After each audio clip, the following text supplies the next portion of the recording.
Selamat datang ke sesi 3 pelajaran peta zaman. Nah, seperti biasa yang kita akan lakukan, kita mulai dengan revisi. Revisi ini sama seperti revisi yang lalu. 3 hal yang saya ingin saudara perhatikan. Yang pertama, apa terjadi antara Kejadian 1 ayat 1 dan ayat 2, yaitu ini adalah pemberontakan iblis yang membawa kegelapan, penghancuran di atas muka bumi. Dan kita sudah melihat tentang makna dari Alfa dan Tav, Alfa Omega, awal dan akhir. Jadi langit dan bumi ada awal dan akhir, dan hanya bersifat sementara, tapi manusia bersifat kekal. Yang kedua, kita melihat tentang 2 kalender Allah. Nah, ini mungkin kita belum terlalu bahas, hanya disebut-sebut sedikit.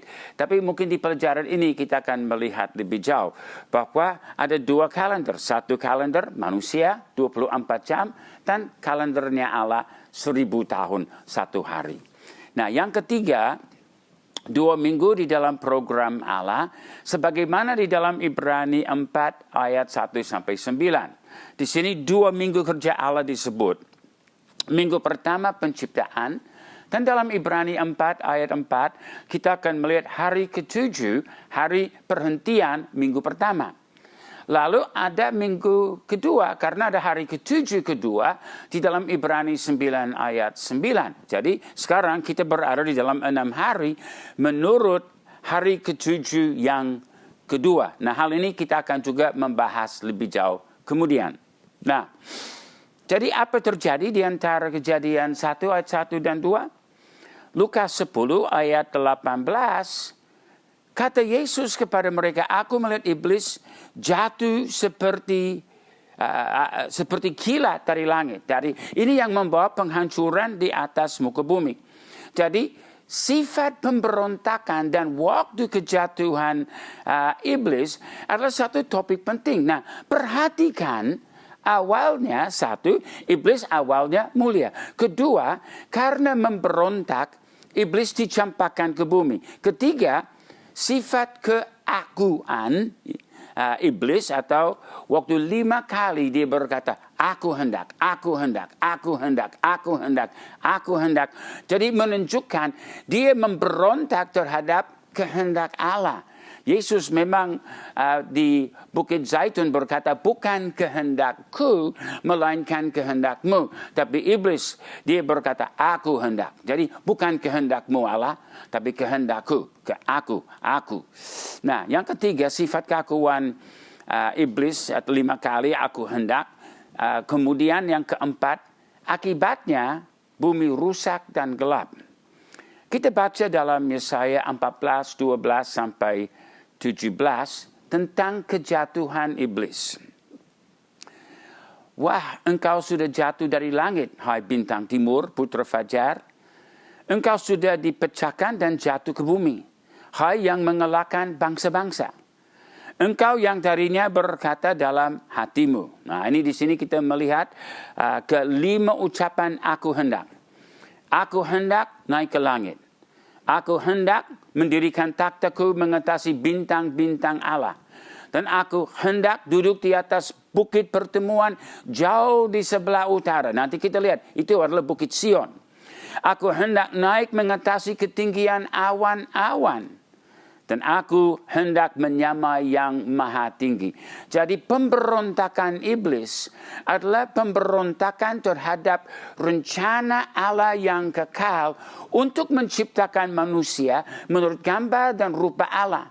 Dan manusia ini yang menjadi pemenang. Kita lihat di dalam kitab Wahyu nanti bahwa manusia akan duduk di dalam takhta bersama-sama dengan Yesus. Dia berkata, barang siapa yang menang akan duduk di dalam takhtaku sebagaimana aku juga sudah menang. Dilanjutkan dalam Yesaya 14, sebaliknya ke dalam dunia orang mati engkau diturunkan. Inikah dia yang telah membuat bumi gemetar? Dan yang telah membuat kerajaan-kerajaan bergoncang?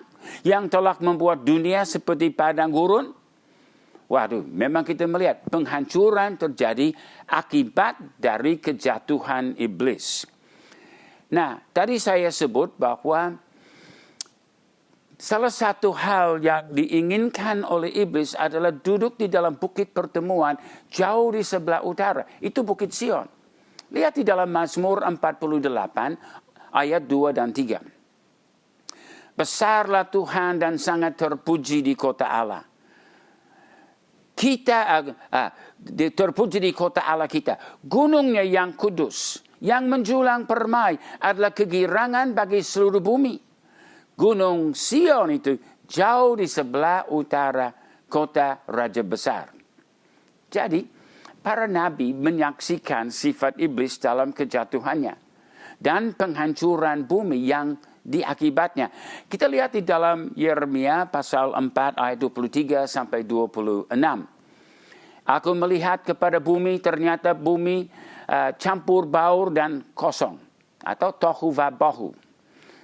Itu kita sudah lihat di dalam pelajaran yang lalu. Tohu dan va bohu. Dan melihat kepada langit tidak ada terangnya. Ya, kegelapan menutupi samudera raya. Aku melihat kepada gunung-gunung ternyata goncang dan seluruh bukit pun goyah. Aku melihat ternyata tidak ada manusia dan semua burung di udara sudah lari terbang. Aku melihat ternyata tanah subur sudah menjadi padang gurun. Jadi antara Kejadian 1 ayat 1 dan ayat 2, kita melihat di sini gambar ini. Kejadian 1 ayat 1, pada mulanya Allah menciptakan langit dan bumi indah, sempurna. Tapi dalam ayat yang kedua, bumi itu campur baur. Iblis seperti kilat sudah jatuh ke bumi. Seperti Yesus sudah katakan dalam Lukas 10 ayat 18 itu. Di dalam Yehezkiel 28, 12 sampai 18, Yehezkiel juga sudah mendapat penglihatan tentang kejatuhan iblis. Beginilah firman Tuhan Allah. Gambar dari kesempurnaan engkau, iblis, penuh hikmat dan maha indah. Engkau di Taman Eden, yaitu Taman Allah, penuh segala batu permata yang berharga. Kuberikan tempatmu dekat kerub yang berjaga.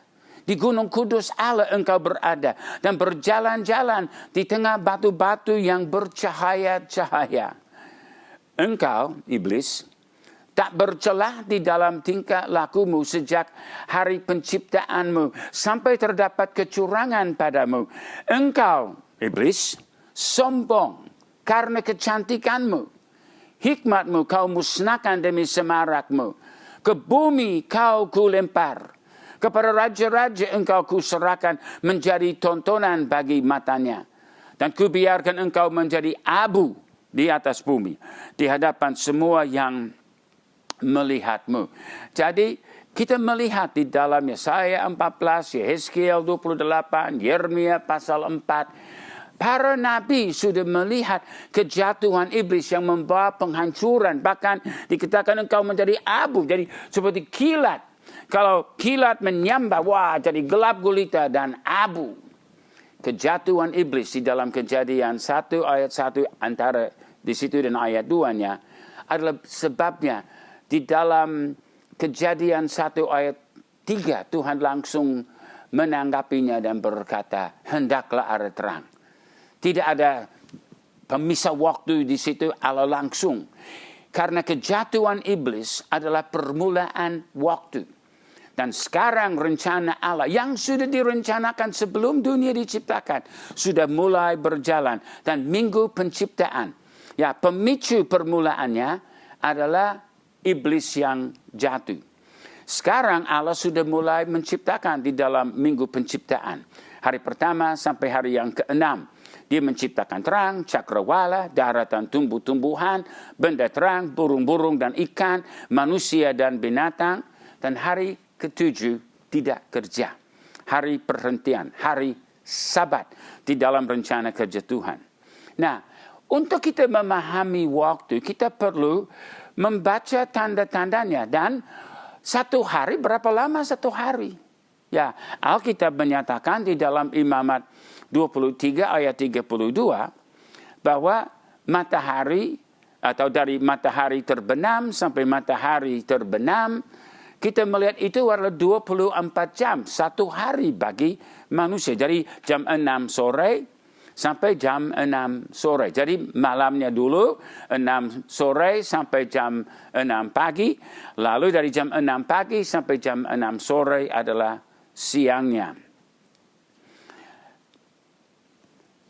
Nah, di dalam prinsip kalender Allah, ukuran Allah berbeda.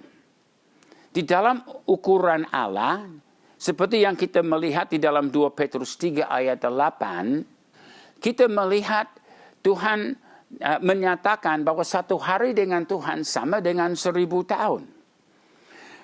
Saudara-saudaraku yang kekasih, yang satu ini tidak boleh kamu lupakan, yaitu bahwa di hadapan Tuhan, satu hari sama seperti 1000 tahun, dan 1000 tahun sama seperti satu hari. Mazmur 90 ayat yang keempat memberi kebenaran yang sama. Sebab di matamu 1000 tahun sama seperti kemarin. Nah, jadi rencana Tuhan untuk membasmi dosa akan diproses di antara manusia sampai manusia menjadi serupa dengan Yesus. Dan program kerja itu adalah 2 minggu yang masing-masing 7.000 tahun lamanya. Jadi 2 minggu ini yang kita melihat, ada minggu penciptaan, ada minggu penebusan. Jadi minggu yang pertama 6 hari Allah bekerja, hari ke-7 adalah hari perhentian. Dalam minggu kedua Allah akan bekerja 6 hari, dan hari yang ke-7 itu adalah hari perhentian. Nah, di sini kita melihat di dalam kitab Ibrani 4. Nah, memang dari 2 sesi yang lalu saya sudah sebut, kita sudah melihat ini, padahal belum. Ini baru sekarang kita melihat. Ibrani 4 ayat 1. Sebab itu baiklah kita waspada, supaya jangan ada seorang di antara kamu yang dianggap ketinggalan. Sekalipun janji akan masuk ke dalam perhentiannya, masih berlalu. Kenapa kita harus waspada? Bahaya sekali kalau kita tidak akan masuk ke dalam perhentian Allah. Karena perhentian Allah yang kita nantikan adalah 1000 tahun damai. Kalau kita tidak masuk ke dalam 1000 tahun damai, berarti kita berada di dalam api kebinasaan. Wah, ini adalah parah sekali. Jadi waspada. Jangan sampai saudara, jangan sampai saya tidak masuk ke dalam hari perhentian itu. Ayat 2, karena kepada kita diberitakan juga kabar kesukaan sama seperti kepada mereka. Tapi firman pemberitaan itu tidak berguna bagi mereka karena tidak bertumbuh bersama-sama oleh iman dengan mereka yang mendengarnya. Jadi kita perlu belajar firman, mempunyai iman di dalam firman Tuhan, supaya pada waktu kebenaran ini kita faham. Ini akan mengubah hidup kita karena kita akan menyadari waktu di mana kita sedang hidup. Ayat 3, sebab kita yang beriman akan masuk ke tempat perhentian. Seperti yang ia katakan, sehingga aku bersumpah dalam murkaku, mereka takkan masuk ke tempat perhentianku, sekalipun pekerjaannya sudah selesai sejak dunia dijadikan. Jadi Allah sudah mempunyai rencana. Nah, perhatikan ayat 4 dan 5. Sebab tentang hari ke-7. Jadi ini penting karena ada 2 hari ke-7 di dalam pembacaan Ibrani 4 ini. Ini yang pertama di akhir minggu penciptaan. Pernah dikatakan dalam satu nas. Dan Allah berhenti pada hari ke-7 dari segala pekerjaannya. Dan dalam nas itu kita baca, mereka takkan masuk ke tempat perhentianku yang akan datang. Ya, jadi kita melihat hari ke-7 yang pertama di akhir minggu penciptaan. Ibrani 4 ayat 4 itu hari ke-7 yang pertama. Lanjut ayat 6. Jadi sudah jelas bahwa ada sejumlah orang akan masuk ke tempat perhentianku itu. Sedangkan mereka yang kepadanya lebih dahulu diberitakan kabar kesukaan itu tidak masuk karena ketidaktaatan mereka. Ayat 7, sebab itu ia menetapkan pula suatu hari. Ada satu hari lagi saudara-saudara, yaitu hari ini. Ketika ia setelah sekian lama berfirman dengan perantaraan Daud, seperti dikatakan di atas, pada hari ini, jika kamu mendengar suaranya, janganlah keraskan hatimu. Sebab andai kata Yosua telah membawa mereka masuk ke tempat perhentian, pasti Allah tidak akan berkata-kata kemudian tentang suatu hari lain. Jadi ada hari perhentian yang lain yang masih akan datang. Ada hari ke-7 yang kedua yang akan datang. Nah, ini yang kita lihat dalam Ibrani 4 ayat 9. Jadi masih tersedia suatu hari perhentian, hari ke-7 bagi umat Allah. Inilah hari ke-7 yang kita nantikan. Ini adalah yang 1000 tahun damai. Jadi lihat di gambar ini, kita melihat 2 minggu. Minggu penciptaan, minggu penebusan. 6 hari Allah bekerja di minggu penciptaan, hari ke-7 ada Sabat, hari perhentian. Lalu dalam minggu penebusan, Allah bekerja 6 hari. Dari Adam sampai Yesus datang kembali, baru kita masuk hari yang ke-7, 1000 tahun damai. Jadi ini adalah hari ke-7 yang kedua. Jadi 6 hari Allah sudah bekerja. Dan kita akan melihat di dalam minggu yang kedua. Nah, minggu yang pertama itu penting, itu penciptaan. Hari ke-7 Allah berhenti. Tetapi yang lebih penting untuk kita sekarang adalah minggu kedua. Kita sekarang hidup di dalam hari yang ke-6. Sedang menuju akhir hari yang ke-6. Dan hari yang ke-7, 1000 tahun damai, adalah waktu kita akan hidup bersama-sama dengan Yesus di dalam kemuliaan. Tanpa cacat, tanpa celah. Kita akan hidup di dalam kemuliaan, tanpa dosa, tanpa penyakit, tanpa pandemi, tanpa gempa bumi. Kita akan hidup di dalam kemuliaan bersama-sama dengan Yesus selama 1000 tahun. Nah, 6 hari kerja di dalam minggu penebusan adalah 6 hari kerja Tuhan, masing-masing 1000 tahun.